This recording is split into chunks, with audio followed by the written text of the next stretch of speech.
menjauhi hal-hal yang dilarang bagi orang yang tidak wudu, insya Allah sudah selesai.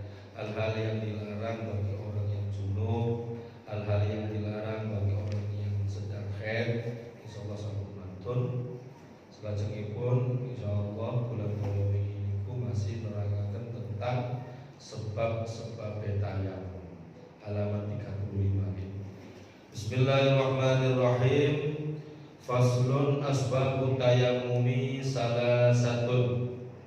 Sebabnya tayamum itu ada 3. Perlu kita ketahui bahwa cara kita bersuci selain yang sudah kita lakukan adalah dengan berwudu, dengan mandi besar, maka ada cara yang lain untuk mensucikan. Artosipun punapa? Kalau seseorang tersebut berhalangan untuk menggunakan air, baik karena sakit ataupun memang tidak ada air, maka tiyang niku tetap wajib melakukan ibadah dengan cara menggunakan perantara bersuci menggunakan debu, dan itu disebut dengan tayamum niku. Kalau menurut letternya fikih niku ngira berat, nyari debune niku suci sing wonten bledhuge. Lah niku nek prakteke ten kitab-kitab siyen niku rada abot. Tetapi dengan perjalanannya masa, artinya nanti disebutkan orang tayamum itu tidak harus dengan menggunakan debu yang kelihatan ada debunya saja. Tetapi kalau di situ dimungkinkan ada sesuatu yang mengandung partikel-partikel debu, diperbolehkan untuk menggunakan tayamum, ladang tayamum pada tempat tersebut. Contohnya di tembok-tembok, ataupun mungkin di kursi pesawat kalau sedang berada di atas pesawat, atau mungkin di kursi manapun, yang penting di situ ada ladang untuk tayamum. Contohnya semisal kados meja niki wau, yang dimungkinkan itu mengenai debu walaupun secara kasat mata tidak kelihatan, maka diperbolehkan untuk mengakses tayamum tersebut sebagai perantara orang mensucikan diri dengan debu. Ngoten nggih. Nah, wis pokoke ibadah niku nggih mboten usah angel-angel, mboten usah ruwet-ruwet. Yang penting jalurnya ada, mboten ngarang. Ngoten nggih. Mboten ngarang, artinya ngarang niku nanti boleh semisal tayamum dengan menggunakan lumpur. Nah, ini ngarang namanya ya. Nah, jadi yang diperbolehkan tayamum itu jenisnya adalah jenis debu. Nah, orang tayamum kula panjenengan ini juga harus tertarik untuk belajar. Jangan dikira kalau tayamum itu untuk orang yang tidak pernah ada air saja, tidak. Mungkin itu terjadi pada diri kita saat kita tidak bisa menggunakan air, ya mungkin alhamdulillah sakit, atau terjadi pada orang lain, mungkin itu termasuk famili kita, yang sehingga kita wajib mengingatkan. Jadi ngapunten, tiyang niku biasane nek sambang wong loro sing dibahas niku muga-muga cepet sehat. Tak ngono kok ya? Nggih, ditakoki paling tensine piro, lha ngoten. Gula darahe piro, kapan mulai. Jarang yang membahas kira-kira sampeyan nek salat iku ya apa. Rasa-rasane koyo niku sensitif nek bahas niku. Padahal ibadah salat itu bukan ibadah ibadah pribadi yang sifatnya tertutup. Buktinya panjenengan dianjurkan untuk sholat berjamaah, dianjurkan wonten sing muadzin sing adzan batal. Berarti kan syiar mengajak orang sholat itu nyata-nyata ada. Jadi mboten usah kuatos ngonek semisal nyambangi wong loro terus moro-moro takok masalah sholat khawatir tersinggung. Oh ya paten yo kesinggungan wong gampang nesu masalah niku. Ya, artinya kan kita watawasau bil haqqi watawasau bis sabr. Watawasau bil haqqi, kita saling mengingatkan tentang kebenaran.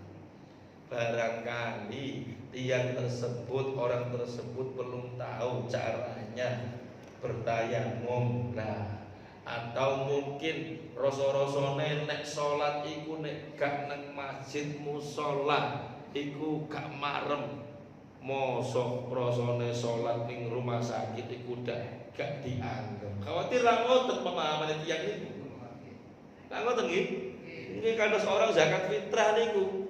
Nek zaman zaman kula alim malah mboten nenten masjid iku ngepalaken zakat fitrah niku. Diwewehaken kiambak-kiambak. Tanpa yai, tanpa guru, orang fakir, miskin, rinu wonten. Zaman saniki lah mboten berganti waktu. Iku nek semisal wewe dhewe, lho saiki Pak Yai ini sugih-sugih. Guru TPK ini wis oleh bos. Nggih, akhirnya itu sudah berjalannya waktu sudah berbeda. Zakat fitrah itu larinya bukan lagi ke Pak Kiai, Pak Ustadz, guru TPK. Nggih, fokusnya itu ke fakir miskin. Nah, niku mangane monggo niki termasuk syiar kula panjenengan dados belajar bab tayamum itu tetap bisa jadi akan terjadi pada diri kita ataupun orang lain. Yang penting kula panjenengan sudah belajar berarti sudah menggugurkan kewajiban. Wis pokoknya belajar rumiyin. Ono dene paham take yo mboten ada ujian nek angon. Wis pokoknya pernah ngono oh ya caranya seperti ini. Pun niki menjelaskan tentang sebab-sebab tayamum dulu. Asbabut tayamumi salah satu. Penyebabnya orang melaksanakan tayamum itu ada 3. Yang pertama adalah faqdul ma'i, ketika tidak adanya air. Pun dijelaskan insyaallah bulan Golowing ini. Artinya kalau memang sudah tidak ada air, boleh menggunakan tayamum. Kayak sekarang ini terjadi kekeringan di belahan dunia yang jauh sana.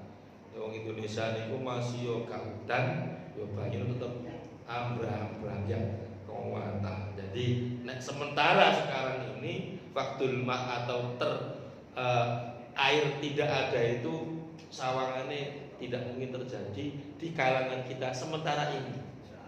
Seakan-akan yo iso uga wong kadang niku napa wong kadang musim banjir golek banyu sing resik niku ngangel. Lah ngoten. Bon, jadi kalau tidak ada air maka boleh untuk tayamum. Kemudian wal maradu ataupun yang kedua sakit. Sakit niku kategorinya nopo sih? Sakit yang tidak bisa untuk mengambil air atau dia memang menurut dokternya tidak boleh kena air terlebih dahulu. Mungkin karena luka, mungkin karena sakit panas ataupun yang lainnya, sehingga dia tidak memungkinkan untuk menyentuh air dalam berwudu. Pun bolak-balik kalau jelaskan kenapa kok masalahnya tayamum itu muncul. Karena apa? Perintah sholat niku tidak akan berhenti kecuali nafas kita itu sudah lepas atau akal kita berubah. Ya, akal berubah paham maksudnya ya? Kita terus gendeng ngoten. Hilang akalnya. Jadi nanti yang aku gak pengen tak leren sholat fisik, ya pilih salah satunya nih. Nek mboten mati yo gendeng. Berarti nek ana wong sing gak salat kok gak mati gak gendeng. Lah niki melok jalur napa niki? Makanya dalam kondisi apapun tetap sholat. Sakit parah tetap sholat. Selagi dia masih bisa diingatkan, masih bisa komunikasi, masih kelihatan, masih bisa mendengar. Kecuali pingsan, nah, berarti kan butuh sakit komunikasi gitu. Ataupun tidak sadar diri atau nopo, kira-kira komunikasinya nggak ada, nah itu sudah nanti sementara saat itu tidak bisa diberlakukan wajibnya sholat. Tapi kalau semisal siuman, ya tetap kewajiban melaksanakan sholat dengan cara mengkodok. Nah, berarti lagi ini memang kadang tiang niku masya Allah pangapunten loro di asam murate telulas dipriksano gak iso mlaku wis gak gelem salat jarane kok ae salate kodo. Bukan berarti istilahnya nopo ketika seseorang tidak bisa melaksanakan sholat dengan berjalan kemudian dapat dispen tidak sholat atau menunda sholat tetap orang itu berkewajiban melaksanakan sholat dalam keadaan apapun. Masih loro sak loro-lorone tetap, tapi caranya sholat tidak sama. Kalau orang sehat berwudu sholat dengan cara berdiri itu. Kalau orang sakit, misal sakitnya contoh asam urat, bukan sakit melampau, terjeding kangelan, ngimpun dengan cara tayamum. Tayamum gak bisa karena biasanya duduk tok misal. Wis diobati tapi tetap lungguh tok. Ngimpun caranya dihormatil waktu. Nggih. Nah sekali kan iki cara dihormatil waktu nggih. Jadi dihormatil waktu itu ketika masuk waktu karena memang tidak bisa tayamum, tidak bisa wudu, syaratnya sholat harus tayamum wudu pun sholat sebisanya dengan modal apapun, tapi nanti ketika nanti semisal sakitnya sudah sembuh dan bisa berwudu dengan normal, maka sholatnya diulangi. Ngoten nggih? Oh, sakit nggih. Jadi batasan sakitnya itu sekiranya tidak bisa menggunakan dengan air. Terus sing terakhir wal ikhtiyaju ilaihi li aksi hayawanin muhtaramin wa ghairul muhtarami.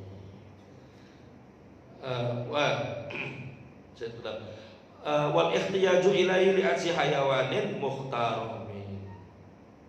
Dan yang ketiga, air ada tetapi dibutuhkan untuk minum, dibutuhkan untuk masak, dibutuhkan untuk kebutuhan hewan makhluk yang lain.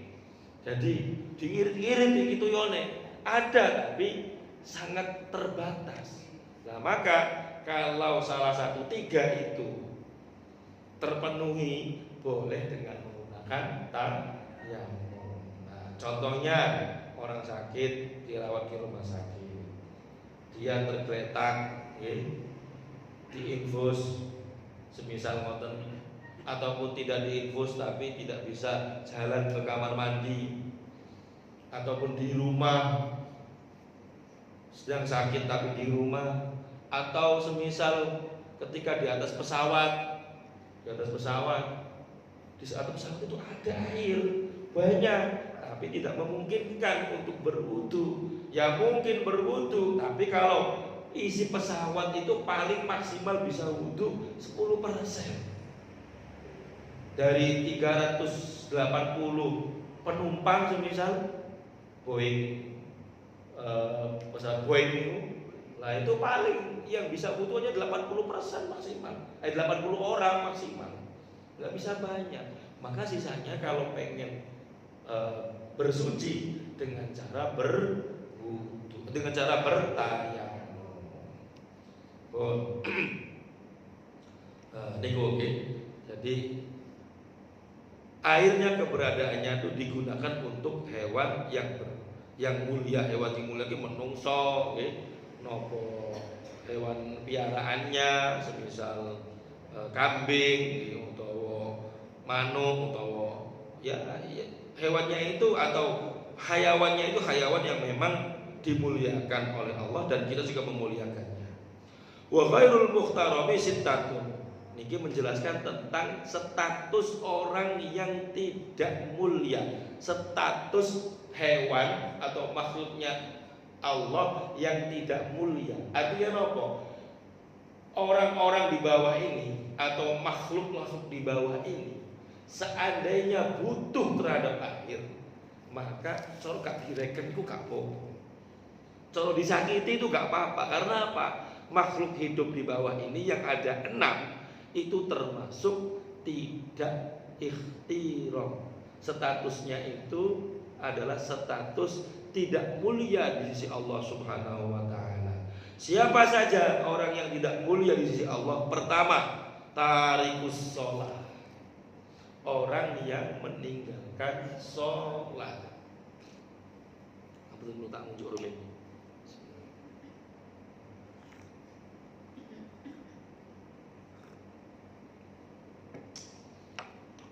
Orang yang meninggalkan sholat, hukumnya itu ada 2.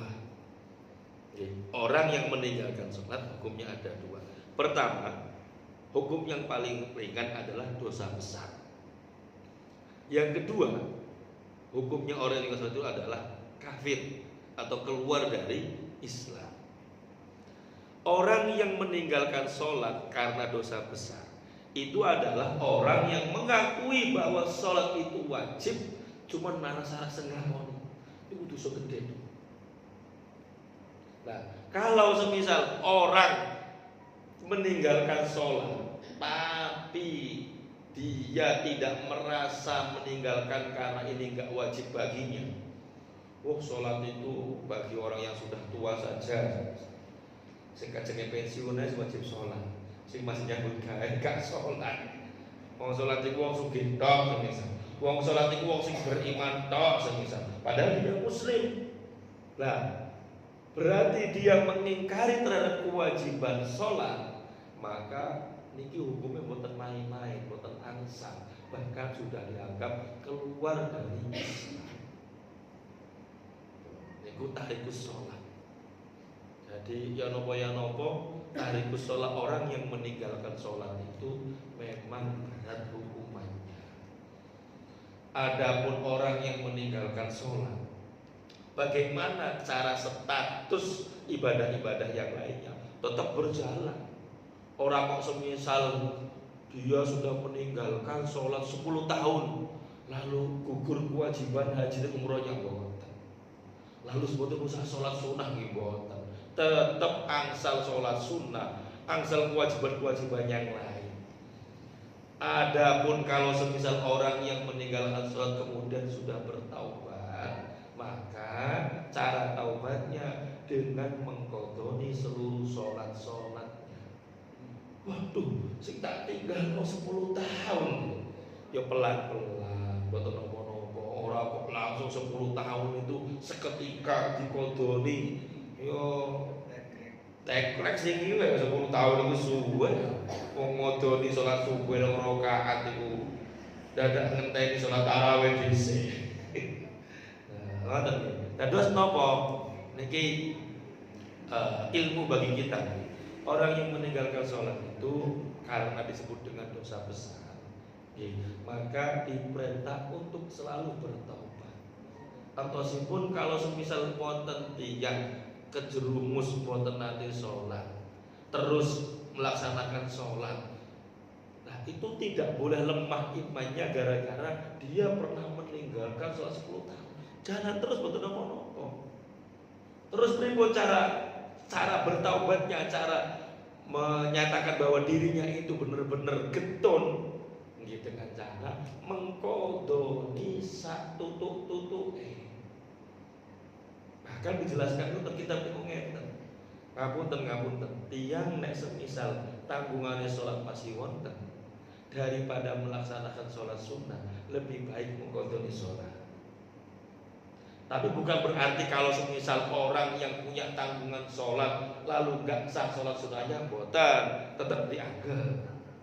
Makanya kalau kenatos, kalau cerita, semisal kok punya tanggungan sholat, apalagi sholat subuh, itu enak ngodonane. Setiap sholat qobliyah, ba'diyah, yo dihitung aja sholat qadha. Usolli fardhu syukri rakaatain qadha'an lillahi ta'ala. Allahu akbar. Lumayan.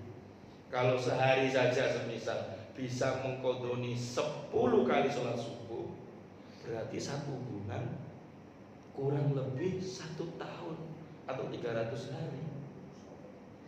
Nah, ngoten nggih. Utawa ngapunten-ngapunten, semisal pas nalikane tarawih ngoten nggih.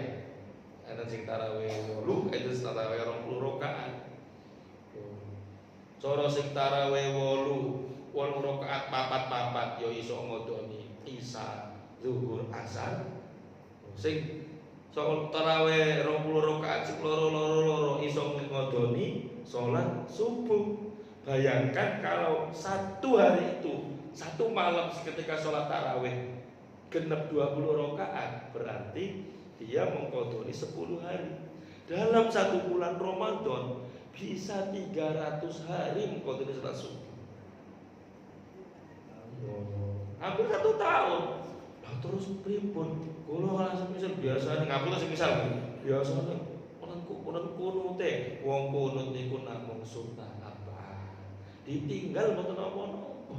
Yang penting kewajibannya adalah mengkodoni sholat wajib. Ngoten nggih? Tapi intinya apa? Intinya kalau semisal ada yang punya tanggungan sholat, ayo sebisanya sholat itu dikodoni berapa tahun sudah meninggalkan, atau berapa bulan, atau mungkin berapa hari pernah meninggalkan, mungkin karena sakit, mungkin karena bepergian. Kapanpun waktu mengkodoni sholat itu boleh. Sholat subuh dikerjakan pas asar monggo, sholat subuh dikerjakan pas maghrib monggo, sholat maghrib dikerjakan pas subuh monggo. Itu apa-apa, tidak harus sesuai dengan waktunya. Karena Gusti Allah niku maha gampang. Nek cara semisal enten tiyang kok tobat nglakoni sholat yang pernah ditinggalkan, maka sak tutuk-tutuke. Karena perkara meninggalkan sholat niku tidak main-main. Ketika ada orang yang meninggalkan sholat, niku termasuk manusia yang tidak mulia di sisi Allah. Nek cara kula panjenengane nek semisal ngapunten kok seserawungan kalian tiyang sing boten salat, boten angsal, dijauhin kok boten angsal. Malah justru didekati agar gelem salat. Ora kok malah didoi. Sama hanya ketika semisal enten ngapunten tiyang boten salat meninggal. Kewajibannya kita terhadap orang muslim yang lainnya tetap, kalau dia nanti tetap muslim, diramut koyo tiyang muslim, dimandikan, dikafani, disolati, dikuburkan, diangkat. Ini kewajiban kita tetap. Jadi kalau tidak mulianya orang yang tidak sholat itu atau orang yang tidak sholat itu hanya di hadapan Allah. Kalau kita sejelek apapun manusia itu tidak boleh direndahkan. Sejelek apapun, entah dia sholat tidak, dia baik atau tidak, tetap kewajiban kita adalah menghormati hak-haknya, apalagi dia sesama Islam. Kemudian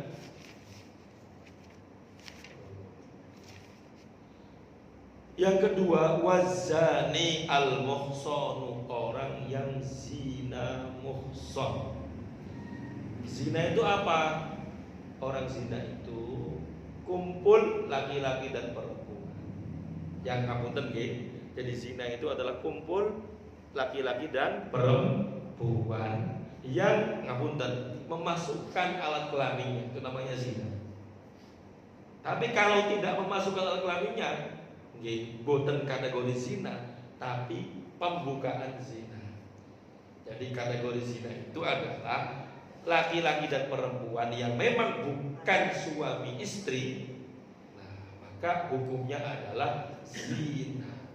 Muhsan itu siapa? Orang yang sudah beristri atau bersuami.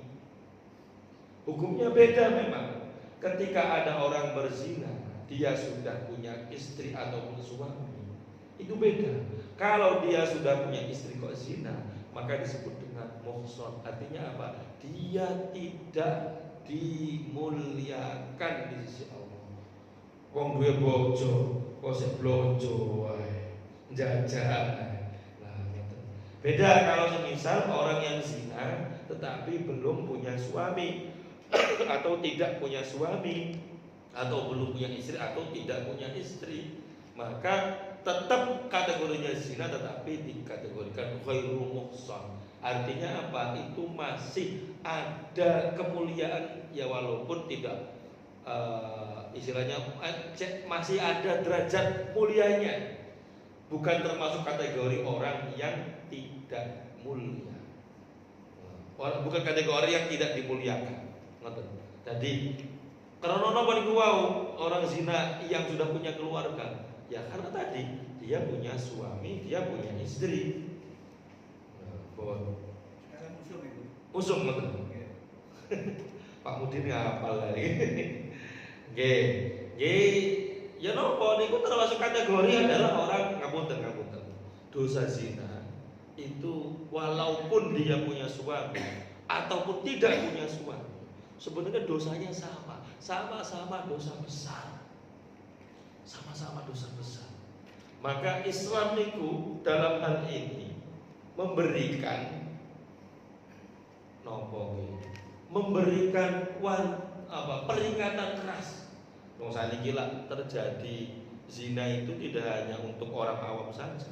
Panjenengan juga mungkin sudah pernah melihat atau membaca berita-berita itu ten pondok ya, atau wonten masih viral ten kampus iki wonten asline. Cuma tidak karena kampus itu bukan tempat lembaga pendidikan, jadi enggak direken. Padahal kasusnya nek dijumlah kayaknya lebih banyak. Cuman kan karena tidak mengajarkan tentang masalah keagamaan. Sing viral niku lak krono kiai, ustaz, gus, apa itu kok metengi ngapunten kak itu tetap zina dan dosa besar. Masya Allah. Pokoknya niki mboten sinten-sinten. Tidak siapa-siapa, derajatnya seperti apa semuanya. Kalau sudah kategori zina, niku tetap melakukan dosa besar. Lah, kenapa sih kita itu harus menjauhi zina? Ngapunten. Kenapa kita harus memproteksi?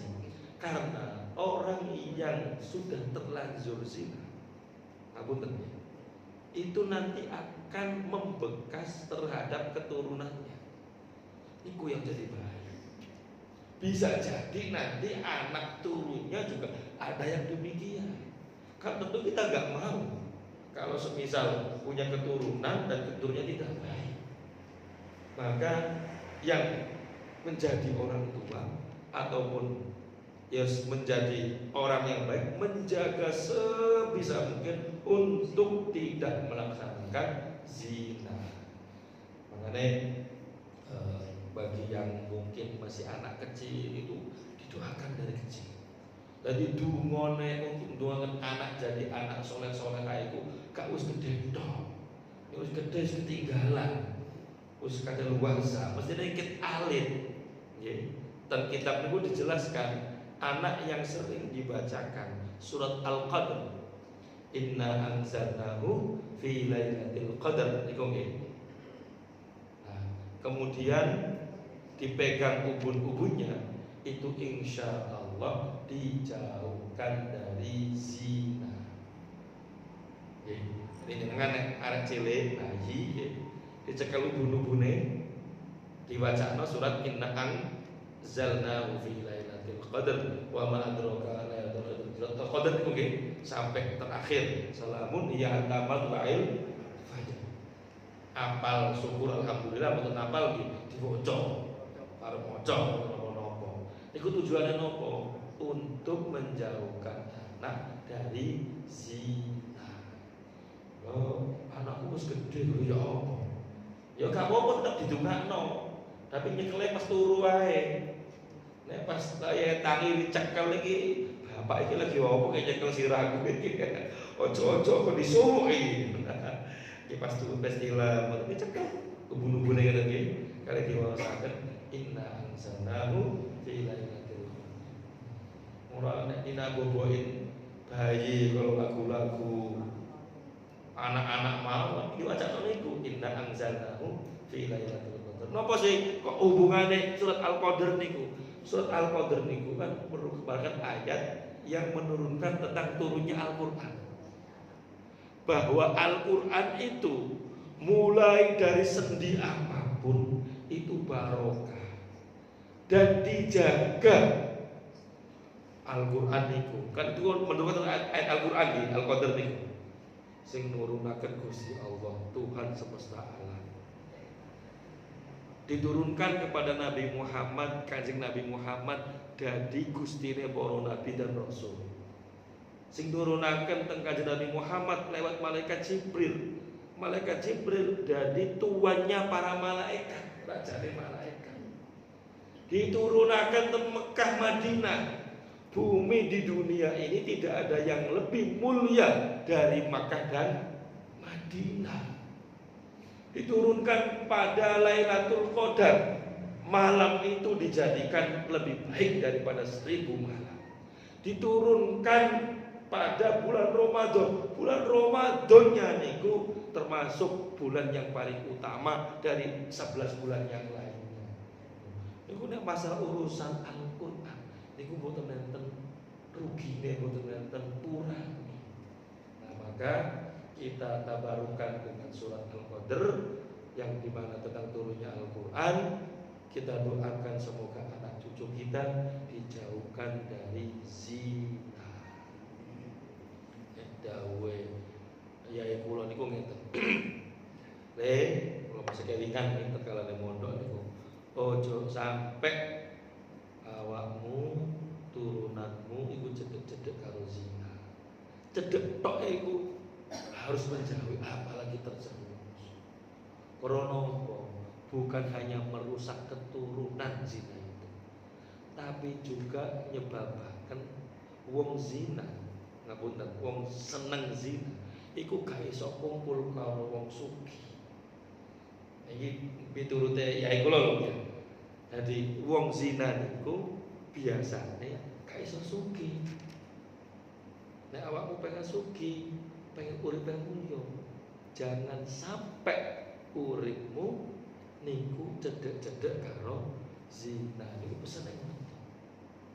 Gitu kok kula masih mikir, pripun maksudnya kok gak bisa jauh, gak bisa dekat dengan orang kaya itu, dengan orang yang menjadi sukses.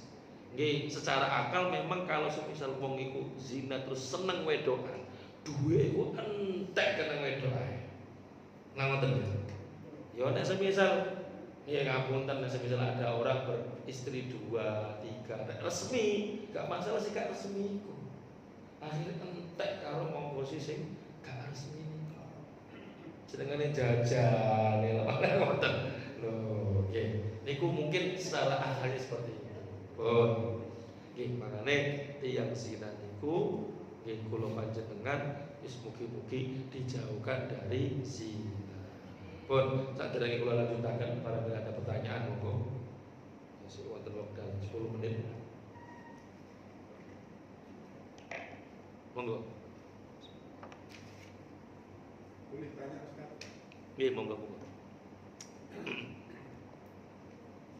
Tadi baru saja menjelaskan tentang zina. Nggih.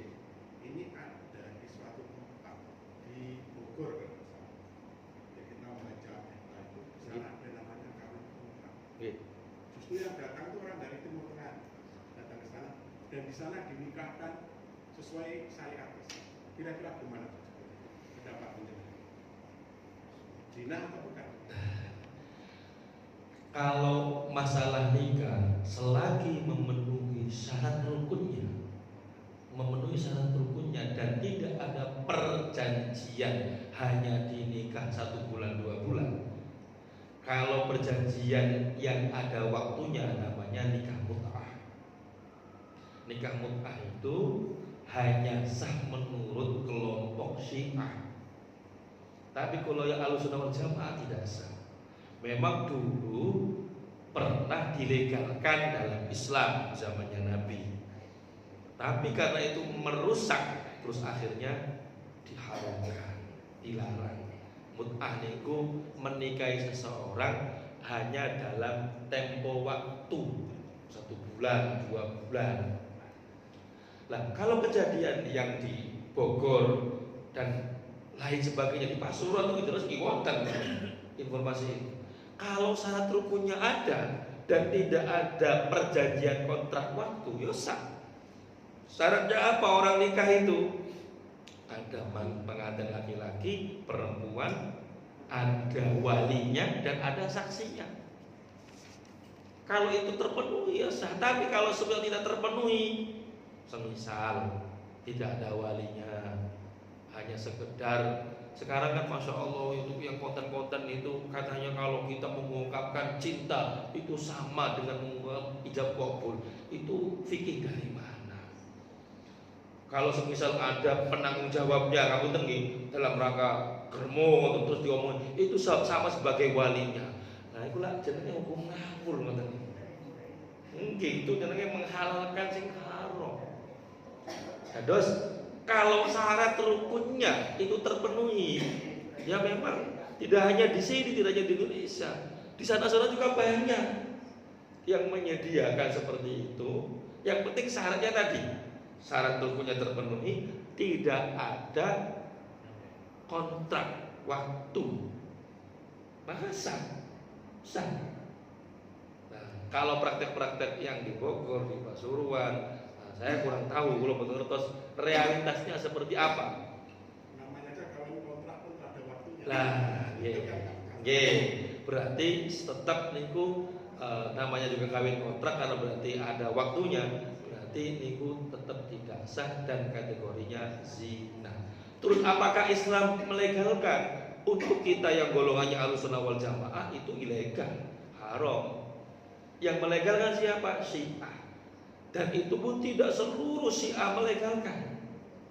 Terus Syiah niku ngapunten, tidak semua Syiah. Syiah ngertos nggih? Aliran Syiah. Nah, sing lagi perang saat negara Amerika nih.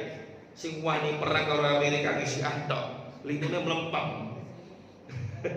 Lah niku salah satu firqahnya, salah satu golongannya niku ada yang melegalkan kawin kontrak namanya mut'ah.